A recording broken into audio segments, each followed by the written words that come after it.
O capítulo é o capítulo de número 17.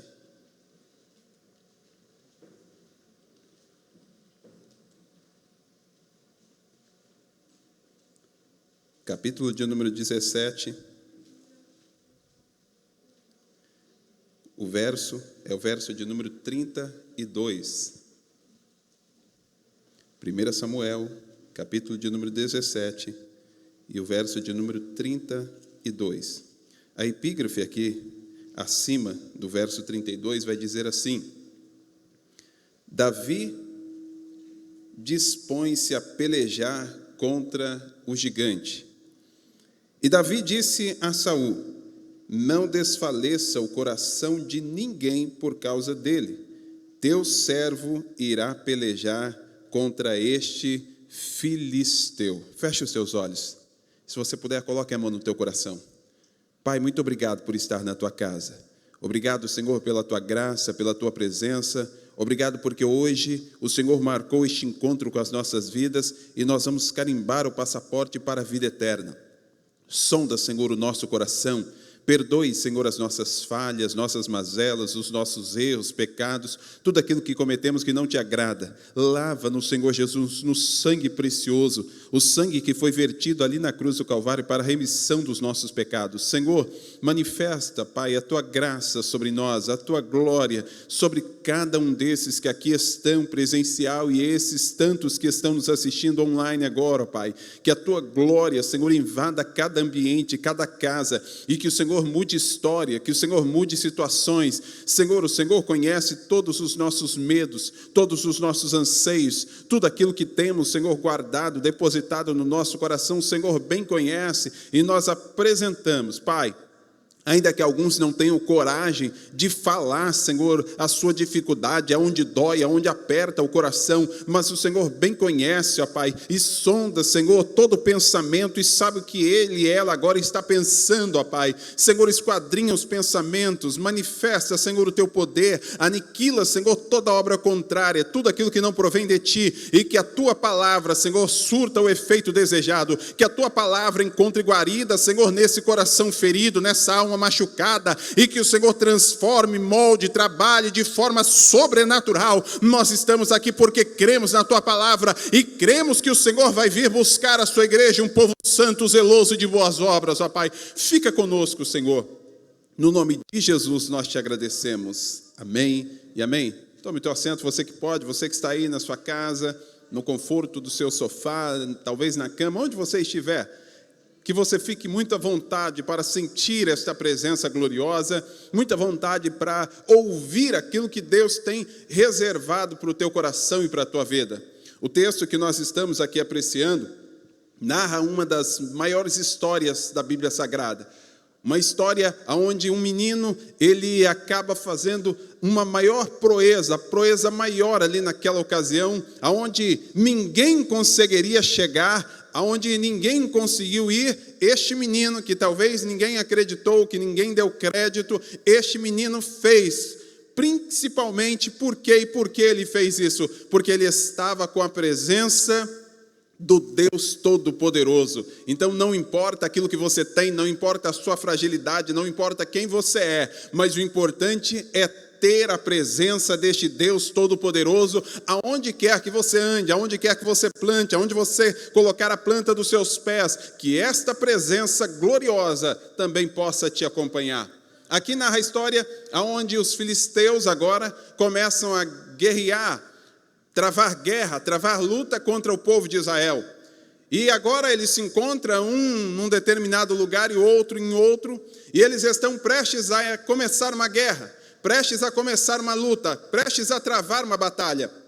Porém, era costume comum na época e em várias guerras, e nós vamos ver isso ao longo do tempo, em que as guerras eram travadas e eram ganhas apenas com dois homens, um de um lado e o outro do outro lado, aonde um se colocaria à disposição dizendo: se tiver alguém disposto a ir a guerrear, se tiver alguém disposto a me enfrentar, você pode vir, e quem ganhar esta guerra vai fazer com que centenas, talvez milhares de vidas sejam poupadas, e nós vamos agora guerrear.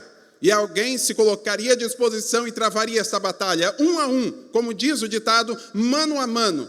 E este homem, chamado Golias, alguém de aproximadamente 3 metros de altura, ele toma essa iniciativa e ele vai à frente do campo de batalha e começa a dizer: olha, vamos fazer o seguinte, venha o guerreiro mais forte que você tem aí, pode vir qualquer um que você escolher, venha e me enfrente, e se vocês ganharem, nós vamos ser os vossos escravos, porém, se vocês perderem, vocês vão ser os nossos escravos agora. E ele começa ali a afrontar aqueles homens. Mas imagina só a cena. Eu disse aqui que ele tinha aproximadamente 2 metros, 3 metros, 2 metros e 90 e alguma coisa. Vamos colocar 3 metros aí. Imagina a altura deste homem. Imagina a envergadura deste homem. Eu tenho aproximadamente um pouco mais de 1,90. E alguém já olha para mim e me acha um pouco grande. Agora coloque mais 1 metro. Só que ele não era franzino igual eu. Ele não era magrinho igual eu. Ele era alguém forte, alguém robusto, alguém que era de batalha, alguém que era de guerra, alguém que estava preparado, talvez desde a sua mocidade, se preparando para a batalha, se preparando para a guerra. A Bíblia vai dizer que este homem, ele tinha uma envergadura muito poderosa. A ponta, eu não disse a lança, mas a ponta da sua lança, apenas a ponta, que era feita de ferro, ela pesava cerca de 7 quilos. Se você, dona de casa, sabe o peso de 5 quilos de arroz, e para algumas já é incômodo, já é pesado, já não consegue manusear. Agora imagina 7, não era a lança toda, era apenas a ponta da lança. Era alguém que tinha uma habilidade fantástica, era alguém que era forte. Era alguém que todo mundo olhava e ficava com medo. Era alguém que todo mundo olhava e falava: eu não vou nem chegar perto deste homem. Imagina a envergadura deste homem, talvez um tapa que este homem me deu já morra. Ele é muito forte, não tem como batalhar com ele. E a Bíblia vai dizer que todo mundo ficou com medo. Todo mundo não quis enfrentar este homem. Os guerreiros mais fortes de Saul não quiseram enfrentar este homem. Saul, que era um homem de guerra, homem forte também, não teve coragem de enfrentar esse gigante. Por quê? Alguém fala: esse povo é frouxo. Esse povo não tem coragem. Meu irmão, se coloque na posição. Imagina, eu queria que você viajasse comigo agora na Bíblia Sagrada e começasse a pensar o tamanho daquele homem, a envergadura daquele homem, o medo que aquele homem botava nas pessoas. E ele começa a afrontar o povo de um lado ao outro. No primeiro dia, e ninguém enfrentou. No segundo dia, ninguém enfrentou. Passou uma semana inteira. E ele ali afrontando aquelas pessoas. Se levante aí alguém que tem coragem. Venha, pode vir. E não veio ninguém. E passou a segunda semana. E passou a terceira. E aí 40 dias aquela situação. Mas de repente aparece a história, um menino. Alguém que ninguém dá nada. E este menino agora está ali, levando pão, levando queijo aos seus irmãos que estavam na batalha, seguindo a ordem do seu pai. E coisa boa é obedecer a ordem do seu pai. Eu vou repetir de novo: coisa boa é obedecer a ordem do seu pai. Por isso a Bíblia vai dizer: melhor é obedecer do que sacrificar. Está na hora de obedecer a voz do Senhor. Está na hora de obedecer aquilo que Deus tem para a tua vida e para o teu coração. Se Ele te mandou fazer, faça. Se Ele te mandou falar, fale. Se Ele te mandou levantar, levante. Se Ele te mandou caminhar, caminhe. Porque coisa boa é obedecer a ordem do Pai. E ele vai caminhando, obedecendo a ordem do Pai. E quando ele chega ali, ele escuta e vê aquela cena. Agora, vamos, só eu e você. Você que está me assistindo aí, você que está aqui, só eu e você agora. Você pensa que Davi não teve medo? Que Davi olhou aquilo e falou: eu vou destruir esse camarada aí. Nós estamos olhando o contexto total, mas você não estava lá para analisar, para ver como estava aquele menino, como é que estava. Você acha que ele não teve medo? E aí é sobre isso que eu quero pregar essa noite. Deus colocou uma palavra no meu coração: desafiando gigantes. Eu vou repetir de novo: desafiando gigantes. Pastor, o que tem a ver com a ceia do Senhor? Acalma o teu coração, espere até o final e você vai ver o que Deus tem reservado para o teu coração, para a tua alma. A tua alma vai ser saciada porque Deus tem uma palavra para o teu coração. E agora, este menino estava com medo, aproximadamente 17 anos, mas ele estava com medo de enfrentar aquela situação. E eu pesquisando, eu descobri que é natural alguém sentir medo. E aí eu vou te perguntar: você sente medo de alguma coisa? Você já teve medo de alguma coisa? Acredito eu que a Natália sofreu aqui agora um dos maiores medos da sociedade, do homem e da mulher. O maior medo do ser humano, pasmem os senhores e senhoras, não é ter medo da morte, não é ter medo de acidente, mas um dos maiores medos, até então, é falar em público. E ela venceu esse medo, talvez era um gigante para ela, mas ela não disse, não, eu não vou ficar aqui. Ela veio marchando, caminhando, sabe por quê? Porque quem obedece à voz do Pai, meu irmão, é bem-aventurado e aventurada. Esse menino teve medo, mas ele olhou aquele medo, ele olhou aquela circunstância, e mesmo com o medo que ele tinha, ele fez. E eu descobri que é normal ter medo. Segundo a psicologia, existem 2 tipos de medo. O medo mau, ou medo ruim, e o medo bom. O medo bom é uma defesa que o organismo, ele coloca, ele faz com que pulse no nosso corpo, e é liberado uma toxina dentro do seu corpo, chamada adrenalina, e você consegue resistir, ou você consegue fugir, ou você consegue tomar uma atitude rapidamente para que você seja livre daquele mal, ou daquela perseguição. Vou dar um exemplo. Alguém que sobe em altura, olha aquilo ali, o seu organismo já começa a ficar retraído, já olha e fala, opa, eu não posso chegar aqui. Porque se eu for mais para frente, eu só posso ir até aqui. Se eu for mais à frente, eu vou morrer, eu posso cair ali embaixo. Então eu não vou. E ele se retira. Alguém que está com seu automóvel sabe que na Via Dutra ou na Ayrton Senna você anda 110, 120. E se você começa a andar um pouquinho mais, 140, 150, 160 e alguns mais afoitos, 180, você pode desviar ou bater em alguma coisa e morrer, ter ali uma morte fulminante. Por isso alguns ficam ali, talvez na via esquerda a 80, 90 por hora, porque tem um pouquinho mais de medo e não querem correr. Isso é um medo bom. E é bom ter medo. Alguém olha ali um fio desencapado e fala, opa, eu não posso pôr a mão nesse fio desencapado, porque se eu pôr a mão aqui, eu vou tomar um choque e eu posso morrer. Esse é um medo bom, é um medo saudável, é um medo que nós temos que ter, e é um medo que Davi tinha, era um medo natural. Mas qual era a diferença do medo de Davi e do medo das outras pessoas? É que o medo não foi feito para fugir, o medo não foi feito para sair correndo, o medo foi feito para enfrentar. E quando nós enfrentamos esse gigante, a vitória é certa no nome de Jesus, aleluia. E pastor, qual é o medo ruim? O medo ruim é aquele medo que talvez alguém tem pavor de andar de avião. Eu não posso pegar um avião, porque se eu pegar, eu vou começar a tremer. É lógico que é natural ter medo, e algumas vezes que voei, e uma vez que voei com a minha esposa, o avião começou a tremer. Para quem já andou de carro, de caminhão, naquela estrada de terra, e o caminhão começa a bater ali, é daquele jeito que fica lá em cima, e começa a tremer tudo. Ela já pegou na minha mão. É um medo natural. Mas o medo não pode me impedir de fazer alguma coisa, porque você vai pegar uma viagem muito mais rápido, uma viagem que demoraria 12 horas, você faz em 1 hora, 1h30.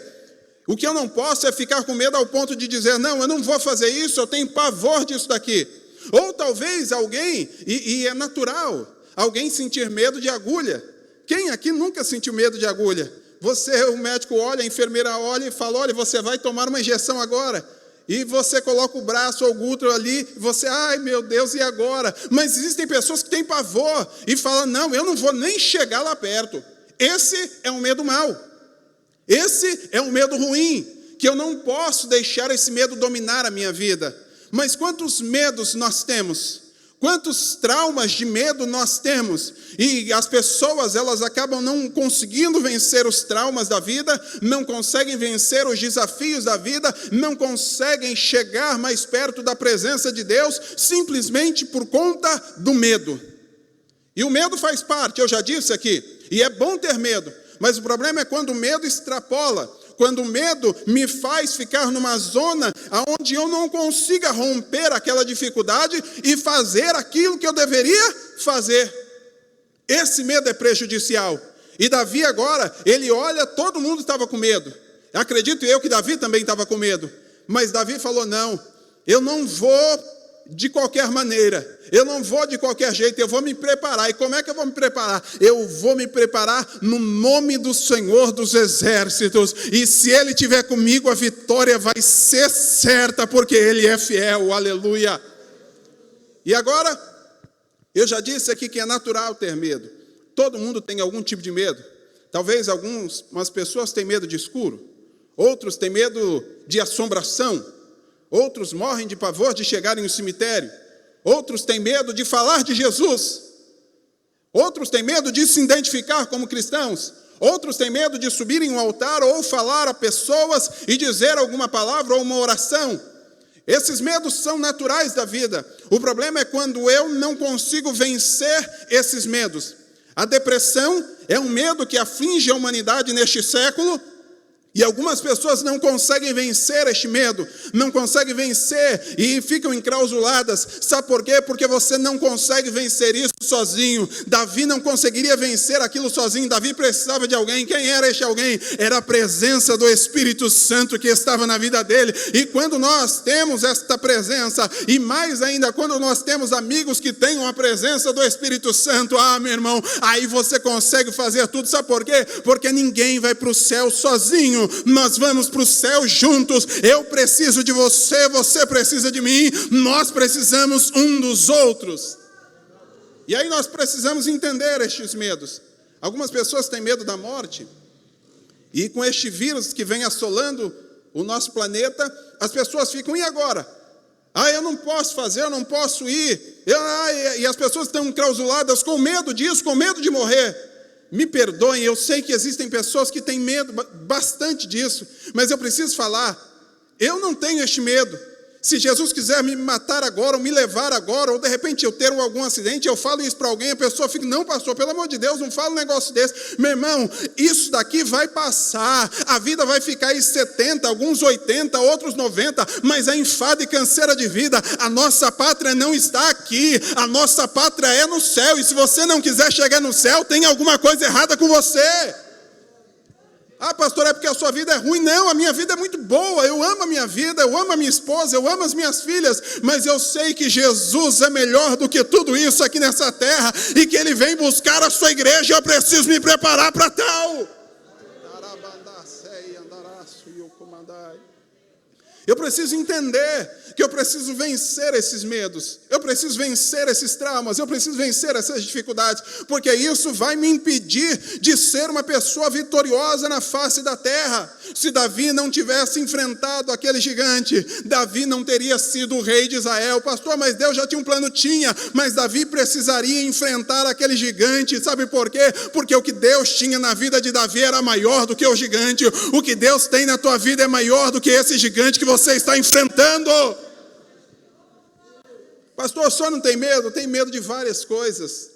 Outro dia, eu precisei fazer um resgate, um socorro, e eu precisei entrar numa boca de fumo, e eu estava sozinho. Eu não aconselho ninguém a fazer isso, eu fiz porque era o momento ali. Vá sempre com alguém. Mas quando eu cheguei ali, eu parei meu carro, eu comecei a andar para um lado para o outro, eu vi a polícia, eu falei, eu vou chamar a polícia. Só que eu falei, não, se eu chamar a polícia, aí o negócio vai ficar pior aqui. Deixa a polícia passar. A polícia passou, eu fiz o retorno com o meu carro e voltei. Olhei um jovem que tinha já passado e ele era alguém suspeito. Eu tenho aprendido bastante isso aqui. Eu olhei e falei, esse daí é suspeito.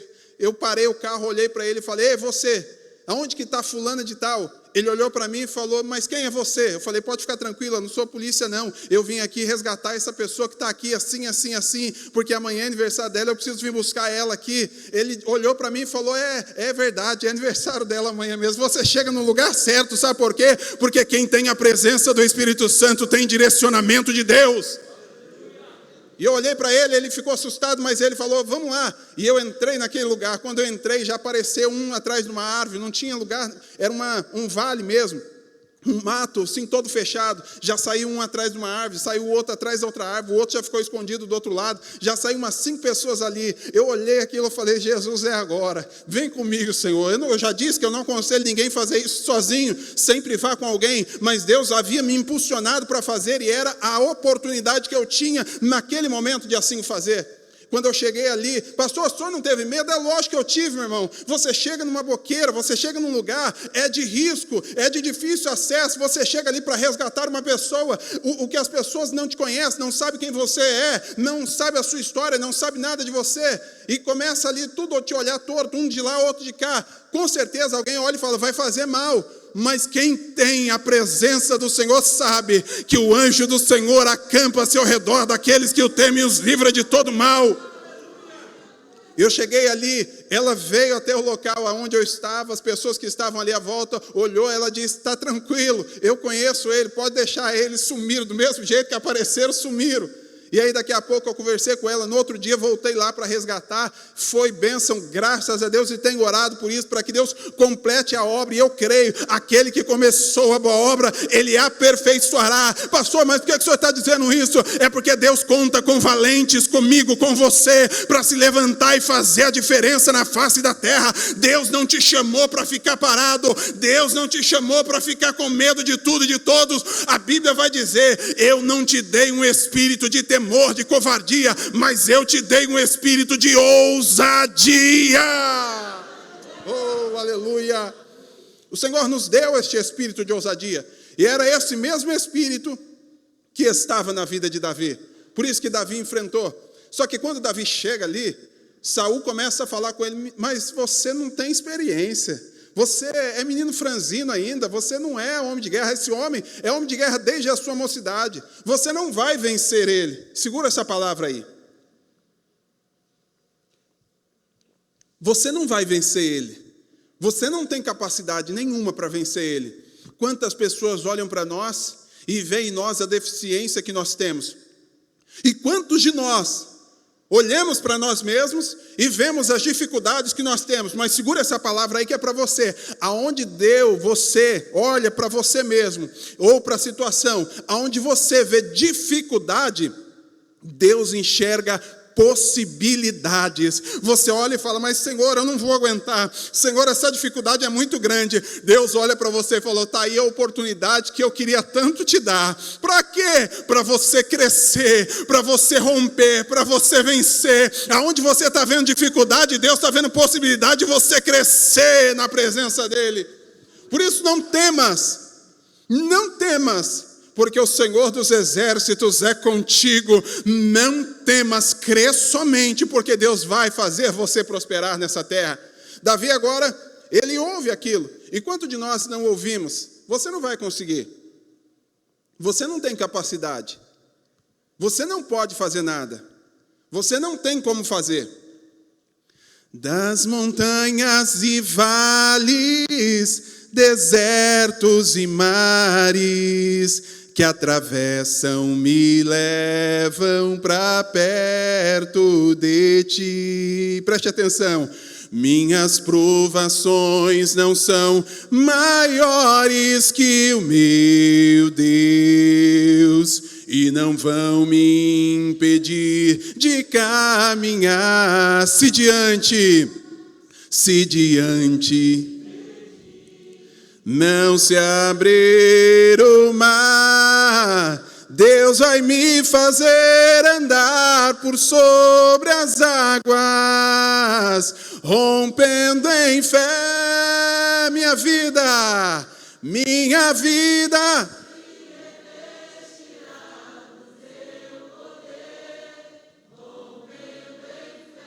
Com ousadia vou mover do sobrenatural, vou lutar e vencer, vou plantar e colher a cada dia,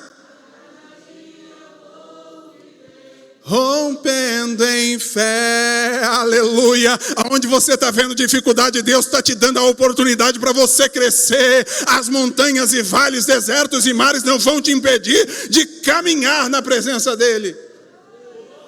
Davi entendeu que o Deus a qual ele servia, preste atenção, e se você quiser escrever isso aí, escreva. Davi sabia que o Deus a qual ele servia era maior do que o gigante que ele temia. O gigante era grande, o gigante era poderoso, mas o Deus a qual Davi servia era maior. O teu Deus é maior, o teu Deus é maior, o teu Deus é maior, o teu Deus é maior. Pastor, e aí, o que aconteceu? A primeira coisa que nós precisamos entender é que nem tudo que é para um é para o outro. Vou dizer de novo, nem tudo que é para um é para o outro. O que é para mim não é para você. E não adianta, você pode querer imitar alguém, você pode querer imitar as coisas boas de alguém, isso é bíblico e é bom, mas o que Deus não quer de você é que você seja cópia de alguém. O nosso pastor, meu pastor, eu posso falar com propriedade, é um pai para mim, é alguém que me ensina a caminhar, é alguém que eu me espelho em orar, em falar, em pregar, é alguém que me inspira a fazer a obra de Deus, mas eu não sou a cópia dele, eu sou o Juliano, e você precisa entender que você não é a cópia de alguém. Deus te chamou para exclusividade, Deus te chamou para um negócio ímpar, Deus te chamou para aquilo que você tem nas suas mãos, e aquilo que você tem é teu. Davi olha e fala, opa, peraí, então eu preciso me preparar. E aí, Saul vem agora e coloca a roupa dele. A roupa de Saul não serve em Davi. A roupa de outro não serve em você. As experiências de outro talvez possa te alertar, possa te dar um direcionamento, mas não pode te fazer passar aquela experiência. Aquela experiência é você que tem que passar. E tem coisas na nossa vida que é só você e Deus. Não adianta ir para um lado, não adianta ir para o outro, é só você e Deus. Não adianta questionar, não adianta reclamar, não adianta murmurar. É só você e Deus. Então vai passando por isso aí, porque é a experiência que Deus está te dando. Então pega tudo e dá glória a Deus. Davi tira a roupa e fala, não, esse negócio não vai servir para mim. E você conhece a história, eu ganho tempo, porque não é este ponto máximo que eu quero chegar. Davi olha e fala, eu vou guerrear. Davi pega a sua funda, começa a girar, e ele vai realmente no nome do Senhor dos Exércitos. Você conhece a história, a funda pega na fronte, na testa do gigante Golias, o gigante cai. Davi pega a própria espada das suas mãos, tira da mão dele, corta a cabeça dele e leva como vitorioso. Sabe por quê? Porque a presença do Deus Todo-Poderoso era com Davi. Davi tinha um gigante para enfrentar. E todos nós temos os gigantes para enfrentar. Pastor, qual é o ponto máximo desta mensagem? Não é a história de Davi. Eu quero apenas fazer uma comparação para você entender que assim como Davi teve a sua dificuldade, você também tem a sua dificuldade. E eu quero te transportar agora lá para os evangelhos, tanto de Mateus, Marcos e Lucas e João, aonde narra a história do maior homem e o nosso Deus Todo-Poderoso, o Verbo que se fez carne e habitou entre nós, chamado Jesus. Alguém que mudou o calendário da humanidade. Ele colocou entre antes de Cristo e depois de Cristo. Alguém que veio mudar a história da humanidade. Alguém que veio mudar a minha história. Alguém que veio mudar e transformar a tua história. Quem é este, pastor? Jesus de Nazaré. Alguém que tinha poder para fazer com que água se transformasse em vinho. Alguém que pegava alguém que era paralítico, ou cego, ou surdo, e fazia curar, porque Ele é o Deus Todo-Poderoso, e quando Ele quer fazer, Ele faz, e quando Ele não quer, Ele também não faz, porque essa terra é efêmera, é passageira. O que Ele quer é nos buscar para a terra de glória, é lá que Ele quer. É alguém que veio mudar a história da humanidade, alguém que veio mudar a minha e a tua história. E Jesus é alguém fantástico. A Bíblia vai dizer que todos os seus feitos, que tudo aquilo que Ele fez, que tudo aquilo que Ele produziu nessa terra, não caberia em livro. Sabe por quê? Porque foi muita coisa que Ele fez.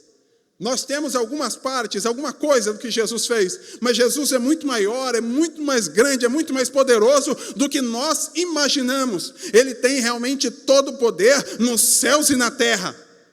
Ele é realmente o Deus Todo-Poderoso, e é isso que eu quero que você entenda. Mas quando Ele veio, e João vai dizer no capítulo 1 que o Verbo se fez carne e habitou entre nós, e nós vimos a glória do unigênito do Pai. Jesus realmente veio aqui, um Deus que habitou entre a humanidade, mas Ele veio com um propósito.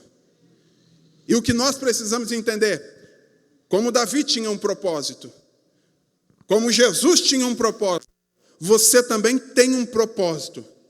Para que é que você veio aqui nessa terra? Você veio tocar pessoas, e o nosso pastor diz sempre, quer tocar a Deus, toque pessoas. Quer realmente entender a vontade de Deus na tua vida, ame e perdoe. Pastor, quantas vezes forem necessárias, ame e perdoe, e você vai entender o que é o Evangelho, o que é a graça, o que é a glória do Deus Todo-Poderoso. Mas o que me chama a atenção é que Jesus, certa vez, Ele estava entendendo que a sua hora era chegada. E assim como dantes, ele vai para um lugar de isolamento, ele vai para um lugar de refrigério para a sua alma, ele vai buscar a presença de Deus.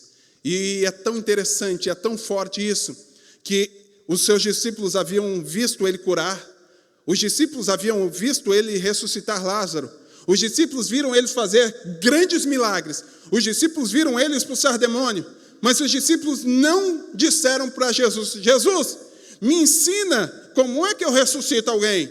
Jesus, me ensina como é que eu curo alguém. Não, mas sabe o que eles disseram? Jesus, nos ensina a orar. Nos ensina a orar, Jesus. Porque a gente não sabe orar como convém, a gente não sabe falar, nos ensina a orar. E Jesus vai mostrando o modelo de oração.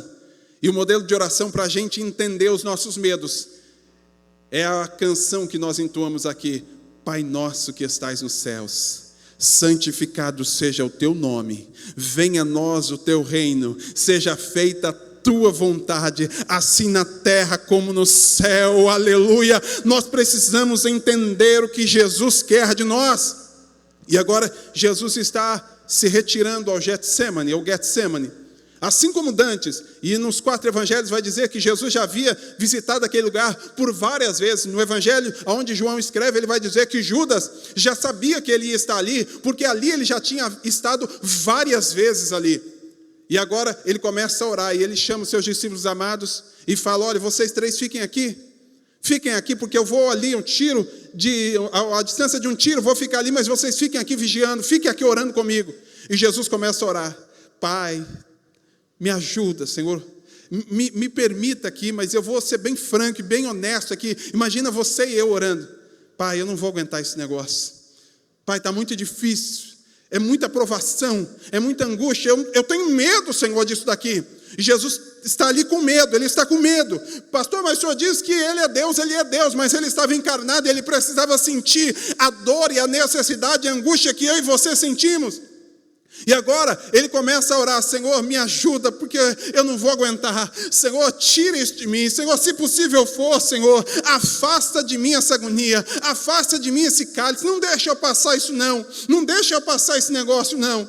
Mas aí ele lembrou do propósito. E quando a gente lembra do propósito, a gente lembra que vai valer a pena. Quando a gente lembra da situação, a gente quer parar. Quando a gente olha para a angústia, a gente quer parar. Quando a gente olha para o gigante, a gente quer parar. Mas quando a gente olha para o propósito, quando a gente olha para aquilo que Deus tem para a nossa vida, aí, meu irmão, aí a gente olha e fala: não, eu preciso caminhar um pouquinho mais, eu preciso trilhar um pouquinho mais. Vai ter um povo lá, eu creio que Jesus estava ali orando: não, vai ter um povo lá, na zona leste de São José dos Campos, na De Renovar. Eles vão estar lá reunidos, pronto para carimbar o passaporte para a vida eterna. Vai valer a pena, então eu vou até o final. Senhor, se possível, afasta de mim esse cálice, mas todavia não seja feita a minha vontade, mas a tua vontade. Mas as dores eram tantas, que os seus poros abriram, dilataram, e ele começou a suar gotas de sangue. E Lucas começa a descrever, o único evangelho que vai descrever isso, porque Lucas entendia de medicina, ele sabia do que ele estava escrevendo.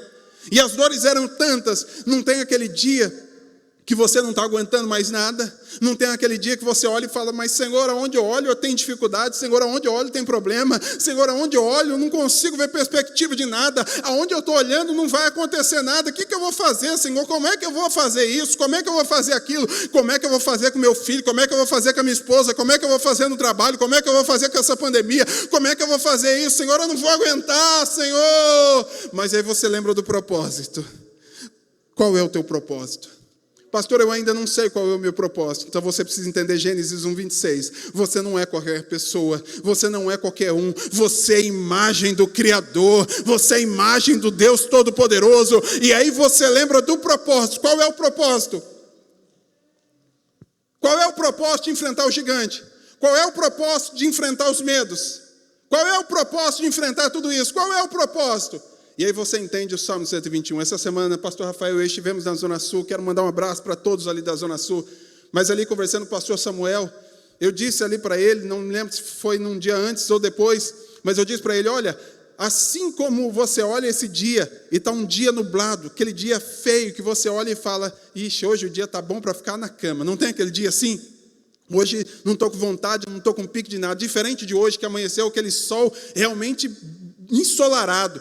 E você acorda disposto, mas aquele dia bem chuvoso, aquele dia que você olha e fala, vai ficar o dia todo chovendo assim. Você olha e fala, não tem perspectiva de nada. Sabe por quê? Porque você está olhando apenas aqui. Eu queria que você tirasse os olhos daqui agora. Que você parasse de olhar para aquilo que você está vivendo hoje e que você começasse a contemplar aquilo que está lá acima da dificuldade. Como é que eu faço isso? Saindo daqui de baixo, indo para cima. Como é que eu faço? Quando você pega um avião, você voa, você percorre essas nuvens, você vê que abaixo das nuvens está feio, mas quando você olha lá para cima das nuvens, o sol continua brilhando. Por isso o salmista vai dizer, eleva os meus olhos para o monte, de onde me virá o socorro? O meu socorro vem do Senhor que fez os céus e a terra. Qual é o meu propósito, pastor? O meu propósito é chegar no céu, o meu propósito é chegar na glória, o meu propósito é ir para lá, não é aqui. Pastor, mas está difícil. Aguenta um pouquinho mais, minha irmã. Aguenta um pouquinho mais, meu irmão. Aguenta, pastor, mas está difícil. Então chama a presença do Espírito Santo para perto de você, porque Ele é o Consolador, Ele é o Paracleto, aquele que vai te direcionar, aquele que vai te guiar, aquele que vai te fazer lembrar aquilo que você precisa até falar. Sabe por quê? Porque a presença do Espírito Santo está na tua vida. Pastor, mas será que está? Eu já estou finalizando. Nosso pastor vai orar por todos nós. Mas eu quero finalizar te dizendo o seguinte: a presença do Espírito Santo é tão forte na nossa vida, que Ele é o nosso guia. Ele é o nosso Consolador amado, é aquele que nos ajuda nas nossas fraquezas, e quando nós pensamos que estamos fracos, quando nós nos alimentamos da palavra do Senhor, e por isso nós vamos carimbar o passaporte para a vida eterna. Sabe por quê? Porque nós temos essa doce esperança. Qual é essa esperança? Jesus foi quem disse, eu estarei convosco todos os dias. Não é só quando o dia está bonito, não é só quando as coisas estão boas, não é quando está tudo indo bom, não, é quando tudo está ruim, é quando você não tem perspectiva de nada. Eu estarei convosco todos os dias até a consumação do século. Ele não te abandona. Pastor, mas a minha mãe me deixou, o meu pai me abandonou. Acaso pode uma mãe esquecer-se do seu filho, do filho do seu ventre, o filho que amamenta? Mas ainda que essa viesse a se esquecer, eu todavia não me esquecerei de ti. Eis que na palma das minhas mãos te tenho gravado. Jesus sabe da sua necessidade e Ele é fiel para fazer milagres na tua vida. Deus abençoe a tua vida.